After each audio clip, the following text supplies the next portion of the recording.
ආයිබෝවන් ළමයි. අද අපි කතා කරන්න යන්නේ ප්‍රතිශත පාඩම් යටතේ දිගහැරෙන එක් පාඩමක් වෙන කොටස් වෙළඳපොළ ගනුදෙනු පිළිබඳ පාඩම. මේකදී කොටස් වෙළඳපොළ ගනුදෙනු අවශ්‍ය වන්නේ කොතනදීද? ව්‍යාපාරයක් ආරම්භ කරනකොට ඒ ව්‍යාපාරයට අවශ්‍ය මූලික පිරිවැය නැත්නම් අවශ්‍ය මුදල් ප්‍රමාණය නමක් දෙනවා ප්‍රාග්ධනය කියලා. මේ ප්‍රාග්ධනය සොයාගන්න යම් සමාගම් වලට එකපාර අපහසුතාවයකට ලක් වෙන්න පුළුවන්. අපි හිතමුකෝ A කියලා සමාගමක් කියලා.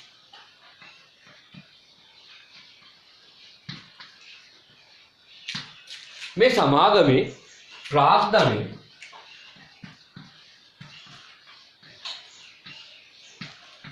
රුපියල්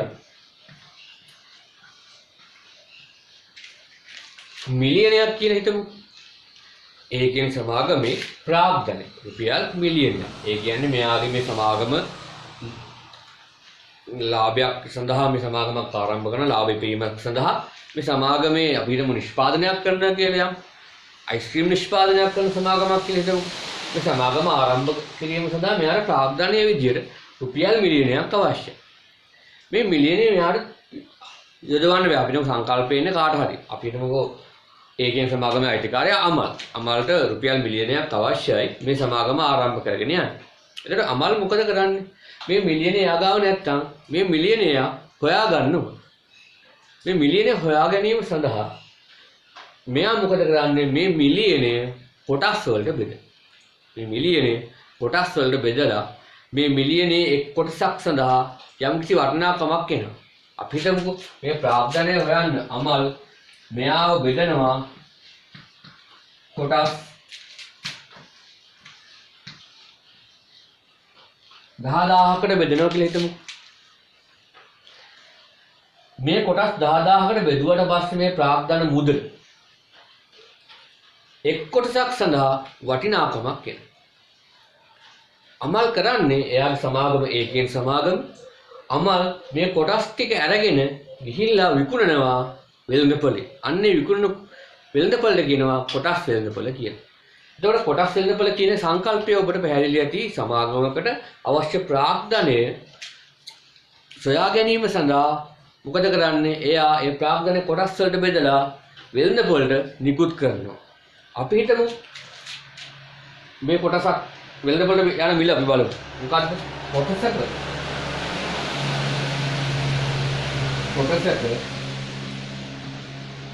වෙළඳපොළ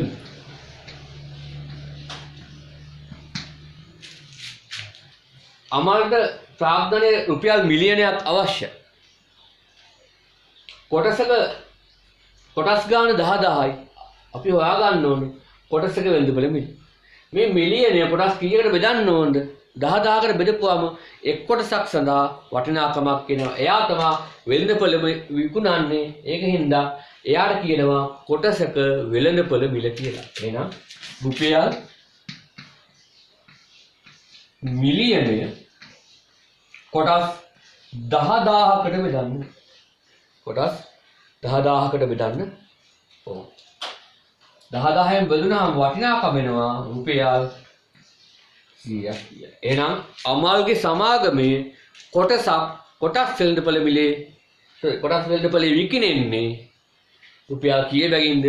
100 බැගින්. එහෙනම් සම්බන්ධතාවයක් වෙනවා කොටසක වෙළඳපොළ මිල කියන්නේ ප්‍රාග්ධනය බෙදන්න ඕන කාගෙන්ද? කොටස් ගන්නෙන්. එහෙනම් කොටසක වෙළඳපොළ මිල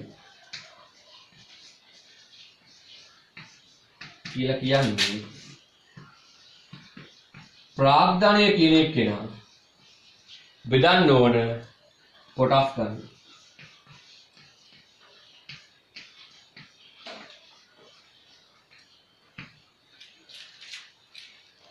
එහෙනම් සම්බන්ධතාවයක් වෙනවා මෙන්න මේ විදිහට. මම හිතන්නේ පැහැදිලි ඇති මොකද්ද මේ සම්බන්ධය කියලා. අවශ්‍යයි මේ සම්බන්ධතාවය ලියා ගන්න.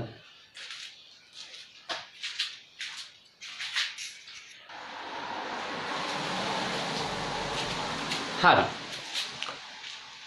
ඒකෙන් සමාගමේ ප්‍රාග්ධනයේ රුපියල් මිලියනයයි කොටස් 10000කට බෙදුවා කොටසක් වෙළඳපොළ විකුණුවේ රුපියල් 100 ගන්න. දැන් මේ අමාගේ සමාගමේ කොටස් මිලදී ගැනීම සඳහා අපි හිතමුකෝ කමල් එනවා කියලා. කමල් ඇවිල්ලා මේ සමාගමේ කොටස් 1000ක් මිලට ගන්න. කමල් ඇවිල්ලා මෙම සමාගමෙන් කොටස් 1000ක් මිලට ගන්න. ඒකෙන් සමාගමෙන් කමල් ඇවිල්ලා කොටස් 1000ක් මිලට ගන්නවා. දැන් 1000ක් මිලට ගන්න. කමල් ගාව සල්ලි තියෙන්න ඕනේ. මුදල් තිබිය යුතුයි. එහෙනම් මුදල් කොපමණ රැගෙන යා යුතුද කියන එක අපි හොයාගන්න එපේ. අන්නේ රැගෙන ගොස් සමාගම සඳහා යොදවන. කමල් මොකද කරන්නේ? මේ කොටස් 1000 මිලට ගැනීම සඳහා මුදල් යොදවන්න ඕනේ. මෙන්න මේ යොදවන මුදල සඳහා නමක් දෙනවා ආයෝජනය කියලා. එහෙනම් ආයෝජන නැත්නම් ආයෝජිත මුදල්. ආයෝජිත මුදල්. එහෙනම් කමල් සමාගමේ ආයෝජනය කරන්න ඕන මුදල් ප්‍රමාණය අපි ගණනය කරන්න. එහෙනම් රුපියල් 100 ගන්න. රුපියල් 100 ගන්න. කොටස් 1000ක් මිලට ගන්න. රුපියල් 100 බැගින් කොටස් 1000ක් මිලට ගන්න. එහෙනම් සමාගමේ ආයෝජනය කරන්න ඕන මුදල් ප්‍රමාණය රුපියල් 100,000ක්. නැත්නම් ඔයාලගේ භාෂාවෙන් රුපියල් ලක්ෂයක මුදලක් ආයෝජනය කරන්න ඕන කවුද? කමල් කොටස් 1000ක් මිලට ගැනීම සඳහා. මෙන්න මේ ආයෝජිත මුදල කොහොමද ගන්න ඕනේ? කොටසක වෙළඳපොළ මිලදීගත් කොටස් ගණනෙන් ගුණ කරා. එහෙනම් ආයෝජිත මුදල.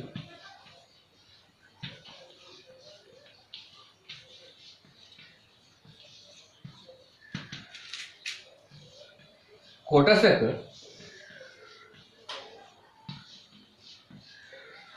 වෙළඳපොළ මිල ගුණ කරන්න ඕන මිලදීගත් කොටස් ගන්න. මිලදීගත් කොටස් ගන්න.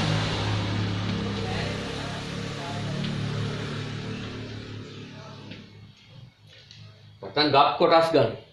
එහෙනම් මෙන්න මෙයා තමා ඊළඟ සම්බන්ධ සාව මෙම පාඩමේ සම්බන්ධතා දෙකක් අපි ඉගෙන ගත්තා. එකක් ප්‍රාග්ධනය කියන්නේ නේ කොටස වෙලබෙල කියන්නේ ප්‍රාග්ධනය බෙදන්න ඕන කොටස් ගණනේ. දැන් ආයෝජිත මුදල කියන්නේ කොටසක වෙළඳපොළ මිල ගුණ කරන්න ඕන කාලෙන්ද මිලදී ගන්න කොටස් ගන්න. යා මිලට ගන්න කොටස් ගන්න තමයි ගුණ කරන්න ඕන. ඒකට ආයෝජිත මුදල එනවා. අපි මේ සම්බන්ධතාවය ලියා ගමු.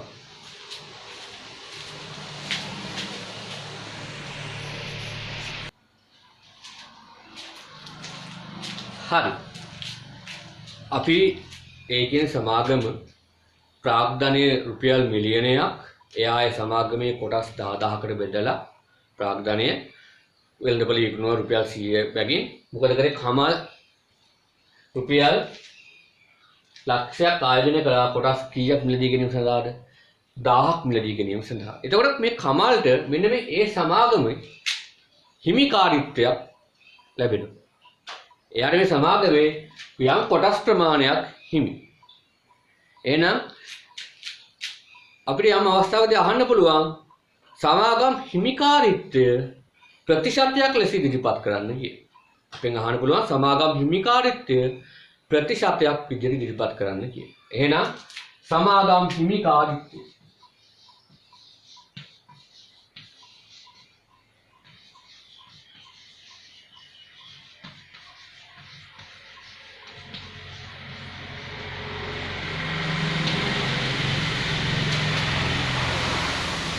සමාගම් හිමිකාරීත්වය කියන්නේ කොටස් 10000ක් සමාගමේ තිබුණා. කමල්ල කොටස් කීයක් තියෙනවද? 1000ක්. මේ ක්‍රමය කොටස් 10000ක් සමාගම වෙළඳපොළට නිකුත් කරා. කොටස් 1000ක් මුළු කොටස් ගානම ගත්තොත් එහෙනම් ප්‍රාග්ධනයේම සම්පූර්ණ කොටස් වලට බෙදලා ලැබුව නිසා මේ ගැට ගන්න කරගන්න පුළුවන් මේ ක්‍රමයේ යටතේ. එහෙනම් කොටස් ගන්න 10000ක් තිබුණා සමාගමේ කමල් ගාව තියෙන කොටස් කොපමණක්ද 1000. සමාගම හිමිකාරීත්වය මෙලෙස භාගයක් විදිහට නිරූපණය කරන්නත් පුළුවන්. සමාගම හිමිකාරීත්වය ප්‍රතිශතයක් විදිහට ගන්නත් පුළුවන්. එහෙනම් සමාගම හිමිකාරීත්වය ප්‍රතිශතයක් ලෙස ඉදිරිපත් කරන්න කිව්වොත් අපි මෙයා ගුණ කරන්න ඕන 100%.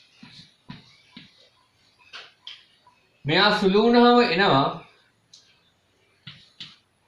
10%ක හිමිකාරීත්වය.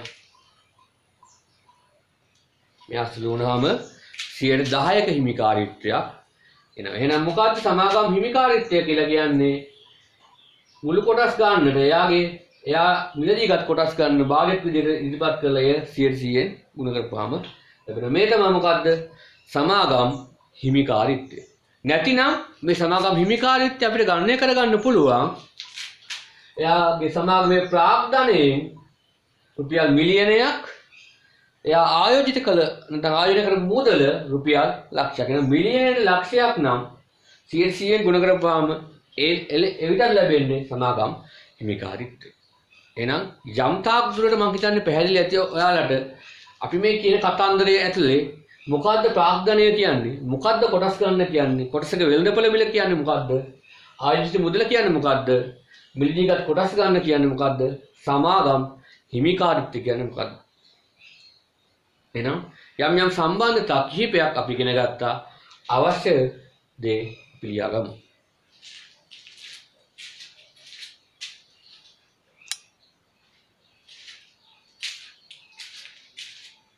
අපි ඉගෙන ගත්තා අවසානයේ සමාගම් හිමිකාරීත්වය. එතකොට දැන් හිතන්න කමල් මේ රුපියල් ලක්ෂය ආයෝජනය කරන්නේ කුමක් සඳහාද? යම් මුදලක් ආයෝජනය කිරීමෙන් අපි බලාපොරොත්තු වෙන්නේ ලාභයක්. එතකොට මෙන්න මේ ඒකෙන් සමාගම කාගේද? අමල්ගේ සමාගම කමල්ට නේ ලැබෙන ආදායමෙන් කොටසක් දෙන්න ඕන. ඇයි? මෙයාට සමාගමේ හිමිකාරීත්වයක් තියෙනවා. මෙන්න මේ වෙළඳපොළ ගනුදෙනුවේදී වෙන තවත් සිද්ධියක් තමයි ලාභය පිළිබඳ දැනුවත් කිරීම. කොටස් වෙළඳපොලේ කොටසක් මිලදී ගන්න ගියාට පස්සේ ඒකේ ලැබෙනවා වාර්ෂික ලාභාංශය. කොටසක වෙළඳපොළ මිල ඒකෙන් සමාගමේ රුපියල් 100යි. ඒ වගේම මේ සමාගම වර්ෂයක් අවසානයේ කොටසක් සඳහා ලාභාංශයේ විදිහට රුපියල් යම් මුදලක් දෙනවා කියන. අපි හිතමු ඒකෙන් සමාගම කොටසක් සඳහා වාර්ෂික ලාභාංශය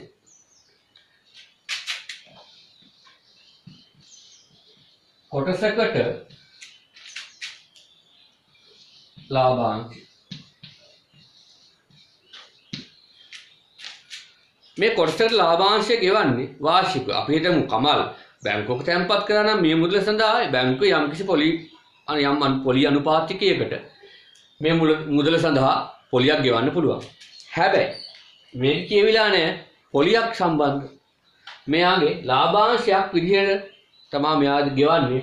කොටසකට ලාභාංශය අපි හිතමු රුපියල් 8යි කියලා. රුපියල් 8යි. කොටසකට ලාභාංශය වාර්ෂිකව රුපියල් 8ක් ගෙවනවා. එතකොට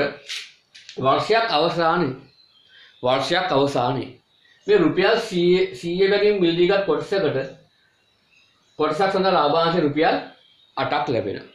මේ 8 කොටස් ගන්න ගුණ කරොත් ඇයි එක් කොටසකට රුපියල් 8යි නම් කමල් මිලදී ගන්න කොටස් කීයද? 1000. එහෙනම් මෙන්න මේ කමල්ට එනවා ආදායම. මෙන්න මේ ලැබෙන ආදායම අපි කියනවා ලාභාංශ ආදායම කියලා. එහෙනම් ලාභාංශ ආදායම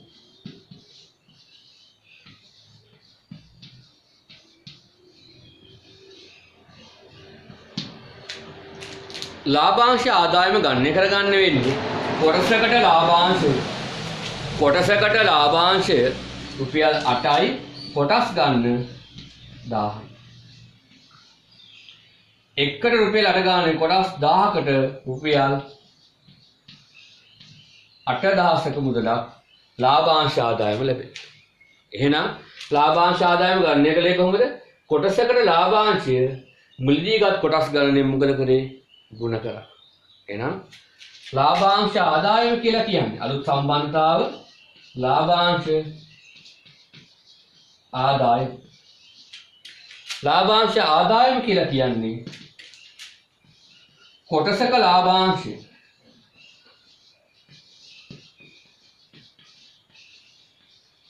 කොටසක ලාභාංශය ගුණ කරන්න ඕන මිලදී මොකක්ද?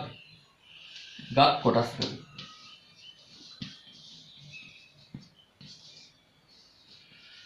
නැත්නම් කොටස් ගන්න කිව්වත් කමක් නෑ. අපි දන්නවා නම් මොකද්ද මේ කොටස් ගන්න අඳුනා ගන්න ඕනේ. නැත්නම් ප්‍රාග්ධනය විදු කොටස් ගන්න භාවිතා කරන්නත් වෙයි. නැත්නම් නේ අපි අඳුනා ගැනීම නිවැරදිව කරගත යුතුයි. එහෙනම් ලාභාංශ ආදායම කියලා කියන්නේ කොටසක ලාභාංශය ගුණ කරන්න ඕන මිලදීගත් කොටස් ගන්න වෙන අලුත් සම්බන්ධතාවය.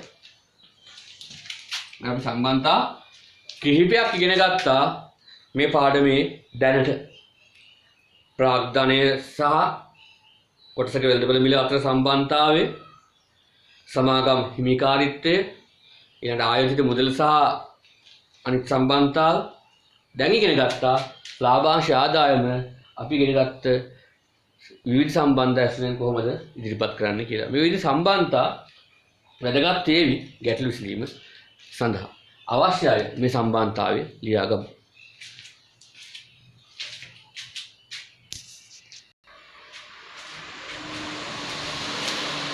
හරි. මම දැන් ලියා ගන්න ඇති. අපි ඉගෙන ගත්ත දේවල් ටික. ප්‍රාග්ධනය කොටස් වලට බෙදුවා. කොටස වෙළඳපොළ රුපියල් 100ක් වුණා. සමාගම කොටසක ලාභාංශ රුපියල් 8ක් ගෙවනවා කියලා කියන සමාගමේ ඒකෙන් සමාගමේ කොටස් මිලදී ගත්ත කවුද? කමල්. අමල්ගේ සමාගමේ කොටස් මිලදී ගත්තා. කමල් ආයුධ මුදල රුපියල් ලක්ෂයක මුදලක් ආයෝජනය කරලා කොටස් 1000ක් මිලට ගන්නවා. කොටසක් සඳහා රුපියල් 8ක් ගෙවන හින්දා යාට වාර්ෂික අවසානයේ ලාභාංශ ආදායම රුපියල් 8000ක් ලැබෙනවා. දැන් සමාගමේ මේ කොටස් 1000 හිමිකාරීත්වය තියෙන්නේ කමල්ට.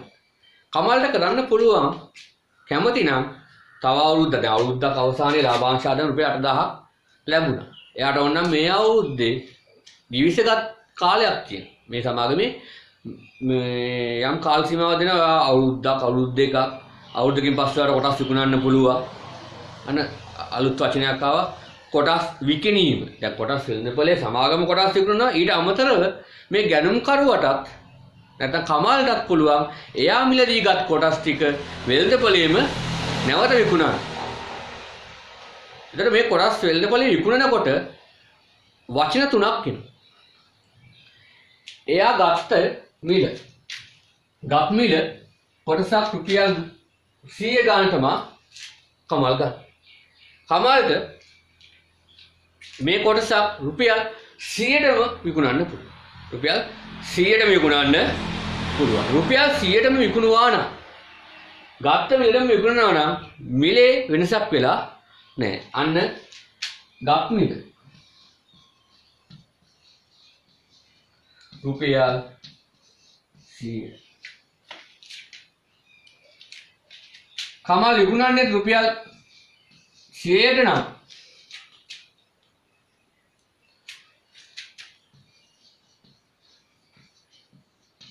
විකුණුම් මිල ගත් මිල කියලා කියනවා. නැත්තම් අපිට ලියන්න පුළුවන් ළමයි ගැනුම් මිල කියලා. ගැනුම් මිල රුපියල් 100යි විකුණුම් මිල රුපියල් 100ක් වුණා නම් කමල් ඒ මුදලටමයි විකුණලා තියෙන්නේ. එහෙනම් අපි කියන නමක් සම මිල කියලා.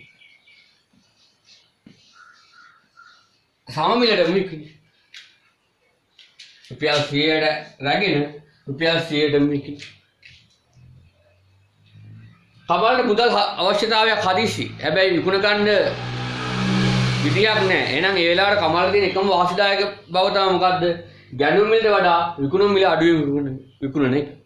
ගැනුම් මිලට වඩා අඩු මුදලකට කොටසක් විකුණන එක. එහෙනම් කොටසක් රුපියල් 100 ගාන අරගෙන රුපියල් 100ට විකුණුවා නම් අපි කියුවා සම මිලක්. අපි හිතමු කමල්ට ගත්ත මිලට වඩා අඩුවෙන් විකුණන්න. ඒකට විකුණන කිව්වේ. එහෙනම් වෙන්න ඇවිල්ලා මොකද්ද? අඩුවීමක්.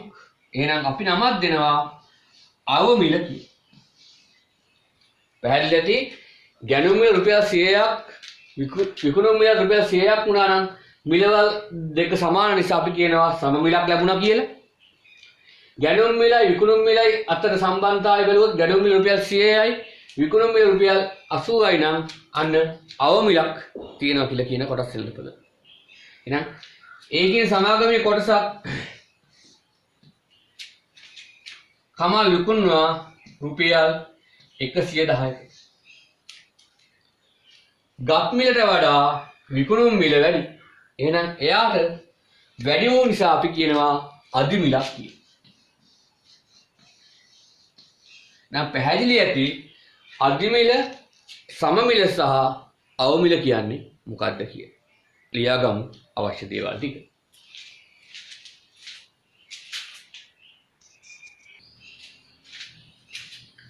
අපිට පැහැදිලි අධි මිල සම මිල සහ අවමිල. කමල් අලාභයක් අපේක්ෂාවෙන් ව්‍යාපාරයක් සිදු කරන්න විදිහක් නැහැ. මුදල් ආයෝජනය කරන්න විදිහක් නැහැ. එබැවින් අපි මෙම ගැටලුවල බොහෝ දුරට වැඩිපුර සාකච්ඡා කරන්නේ වාසි නැත්නම් ලාභය. ඒ කියන්නේ අපි ලාභාංශ ආදායම ගැන කතා කරා 8000ක ලාභාංශ ආදායමක් ලැබුණා. ඊට පස්සේ එයා ගිවිසගත් කාලයෙන් පස්සේ එයාට මේ කොටස් ටික විකුණන්න පුළුවන්. එතකොට මේ කොටස් විකුණන්නේ අනකොට කමල් ගත්ත මිල රුපියල් 100යි රුපියල් 110කට විකුණුවා නම් කමාටල වාසියක් ලැබෙනවා. මේ ලැබෙන වාසියට නමක් දෙනවා. මේ යොදවන මුදල් ප්‍රමාණය ඒක ඒ කම්පැනියේ ප්‍රාග්ධනයක්. ඒතර මේ ප්‍රාග්ධනය නැවත සැරයක් විකුණලා මොකද කරන්න පුළුවන්? විකිණීම මගින් මෙයාට ලාභයක් උපයා ගන්න පුළුවන්. ලාභයක් ඉපීම නම් ගැනුම් මිලට වඩා විකුණුම් මිල වැඩි වෙලා තියෙනවා. ඒ කියන්නේ අධි මිලකට කොටසක් විකිණලා තියෙන්න ඕන. එහෙනම් අධි මිලකට කොටසක් විකිණීමෙන් ලැබෙනවා ලාභයක්. අපි මෙන්න මෙයාට කියනවා ප්‍රාග්ධන ලාභය කියලා. එහෙනම් අපි ලියාගමු අලුත් එක්කෙනා ප්‍රාග්ධන ලාභය. මම මෙයා මකලා දාන්න මොකද්ද ප්‍රාග්ධන ලාභය? කොටසක විකුණුම් මිල රුපියල් 110ක් වේ. කොටසක විකුණුම් මිල රුපියල් 110ක් වේ. එහෙනම් 110ක් වෙලා තියෙන වෙලාවේ ලාභයක් තියෙන්න ඕනයි. කොටසක ගැනුම් මිල රුපියල් 100. විකුණුම් මිල රුපියල් 110යි. එහෙනම් ප්‍රාග්ධන ලාභය. ප්‍රාග්ධන ලාභය කියලා කියන එක අපිට ගණනය කරන්න පුළුවන්. එක කොටසක් සඳහා ප්‍රාග්ධන ලාභය හොයන්න පුළුවන්. නැතිනම් කොටස් සියල්ලම රුපියල් 110 බැගින් විකුණලා ලැබෙන මුළු මුදලෙන් එයා ආයෝජනය කරපු මුදල අඩු කරලා හොයන්නත් පුළුවන්. අපි එහෙනම් අපි මේ ගැටලුව විසඳන ආකාරය ගැන මෙහෙම කතා කරමු. ප්‍රාග්ධන ලාභය. අලුත් මාතෘකාව ප්‍රාග්ධන ලාභය. එහෙනම් මේ ප්‍රාග්ධන ලාභය ගණනය කර ගැනීම සඳහා ක්‍රම කීයක් භාවිත කරන්න පුළුවන්ද? ප්‍රාග්ධන ලාභය ගණනය කිරීමේදී එකක් තමයි කොටස් විකිණීමෙන් ලද මුදල.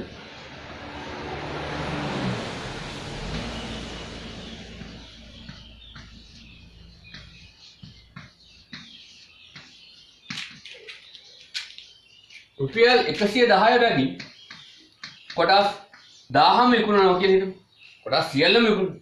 එහෙනම් රුපියල් 110යි බිඳු 3යි. ඒ කියන්නේ 1,10,000ක මුදලක් යාට ලැබෙනවා කොටස් සියල්ලම විකිණීම. අන්න කොටස් සඳහා ආයෝජනය කරලා රුපියල් ලක්ෂයක් කොටස් විකිණීමෙන් ගන්නවා 1,10,000. එහෙනම් වැඩිපුර එන මුදල තමයි මොකද්ද? ප්‍රාග්ධන ලාභය. එහෙනම් ප්‍රාග්ධන ලාභය කියන එක ආකාරයක් ගණනය කරන මොකද්ද?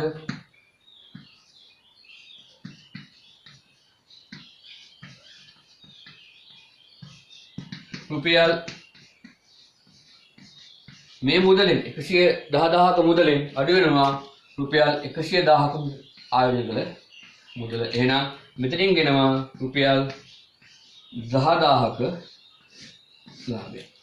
මේ එක ක්‍රමයක් ප්‍රාග්ධන ලාභය හොයන්න පුළුවන්. අවශ්‍යය සටහන් කර ගමු.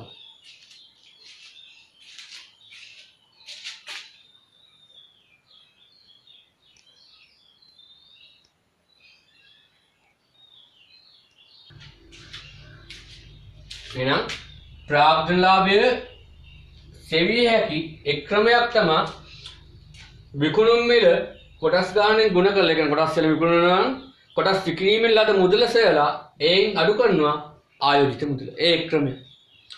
අනිත් ක්‍රමය තමයි කොටසක ප්‍රාග්ධනලාභය හොයන්න පුළුවන්. කොටසක ප්‍රාග්ධනලාභය. කොටසක් රුපියල් 110 ගාන විකුණන. ගත්ත රුපියල් 100. කොටසක් රුපියල් 110 බැගින් විකුණනවා. ගැනුම් මිල රුපියල් 100. එහෙනම් කොටසක ප්‍රාග්ධනලාභය රුපියල් 10ක් වෙලානේ. රුපියල් 10ක් වෙලා. එහෙනම් කොටසක ප්‍රාග්ධනලාභය රුපියල් 10යි. එහෙනම් කොටස් කීයක් විකුණනවද? 1000ම විකුණනවා. එහෙනම් අපි කියනවා මොකද්ද? නැත්තම් මුළු ප්‍රාග්ධනලාභය.